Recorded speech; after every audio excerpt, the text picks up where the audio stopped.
जय हिंद दोस्तों, आशा करता हूँ कि आप सब लोग बेहतर होंगे। श्री वशिष्ठ अकेडमी के ऑनलाइन प्लेटफ़ॉर्म पर आप सभी का बहुत-बहुत स्वागत है। दोस्तों, आज बात करने वाले हैं अश्वगंधा के बारे में।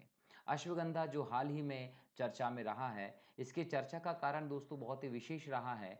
जब हम बात करते हैं आयुष मंत्रालय की, तो आयुष मंत्रालय ने कोविड-19 से रिकवरी को बढ़ावा देने के लिए अश्वगंधा को अपना एक रिसर्च का आधार माना है।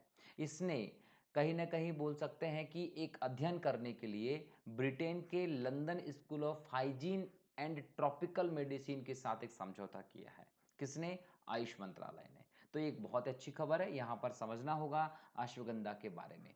दोस्तों, जब अश्वगंधा की बात करते हैं तो याद रखिएगा, इसे हम विथानिया सोमनीफेरा कहते हैं। इसका नाम क्या है? अश्वगंधा अर्थात विथानिया सोमनीफेरा। ये आम तौर पर इंडियन विंटर चेरी के नाम से भी जाना जाता है। तो यदि एग्जाम में क्वेश्चन आता है तो इंडियन विंटर चेरी किसे कहते हैं, तो अश्वगंधा को कहते हैं। और विथानिया सोमनीफेरा किसका नाम है, तो याद रखिएगा अश्वगंधा का नाम है।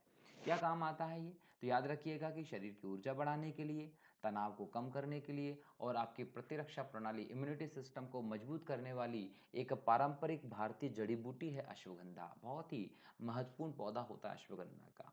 क्लियर? इसे एडाप्टोजेन के रूप में वर्गीकृत किया जाता है। किस रूप में वर्गीकृत किया जाता है? तो एडाप्टोजेन के रूप में इसे वर्गीकृत किया जाता है, अर्थात आपके शरीर को तनाव प्रबंधन करने में मदद कर सकती है। तो एडाप्टोजेन का अर्थात मतलब ही यही है कि ये आपके शरीर में तनाव प्रबंध करने में मदद करता है। तो एग्जाम में इस प्रकार के क्वेश्चंस आपको देखे जा सकते हैं, तो इसको याद रखिएगा कि ये एक प्रकार की ऐसी दवाई है, पारंपरिक जड़ी बूटी है, जो आपके तनाव को प्रबंधन करने में आपको योगदान देता है।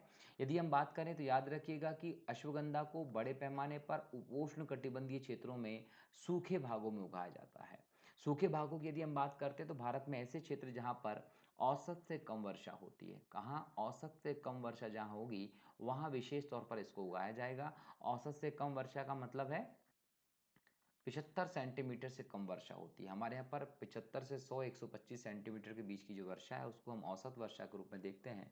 तो 75 से 100 सेंटीमीटर तो छोड़िए, 75 सेंटीमीटर से भी कम जहाँ पर वर्षा होती है उन क्षेत्रों में अश्वगंधा को उगाया जाता है, जिसमें विशेष तौर पर राजस्थान, पंजाब, हरियाणा, उत्तर प्रदेश, गुजरात, महाराष्ट्र और मध्य प्रदेश के क्षेत्र ऐसे हैं जहाँ पर अश्वगंधा को उगाया जाता है। क्लियर? एक और यदि हम बात करते हैं दोस्तों, तो याद रखिएगा कि कठोर और सूखा सहनशील फसल है ये। अश्वगंधा जो है वो एक कठोर और सूखा सहने वाली फसल होती है। इसको सूखा सहने के अंदर क्षमता बहुत ज़्यादा होती है, मतलब कम पानी में भी हो सकती है।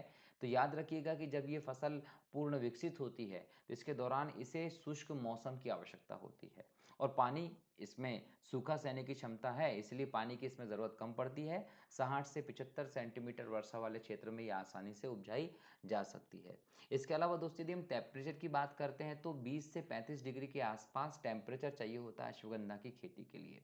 इसके साथ ही अश्वगंधा की खेती के लिए जो मिट्टी चाहिए होती है उसमें रेतीली दोमट मिट्टी या हल्की लाल मिट्टी चाहिए होती है। इसका पीएच मान जो है वो 5 से 8 के बीच में होता है। किसके बीच में?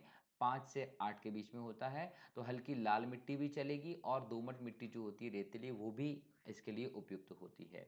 यहाँ पर एक और इम्पॉर्टेंट बात है दोस्तों कि जल निकासी की उचित व्यवस्था सहित काली मिट्टी में भी अश्वगंधा को लाया जा सकता है। दोस्तों, काली मिट्टी जो होती है वो नमी धारण करने की क्षमता बहुत ज़्यादा होती है।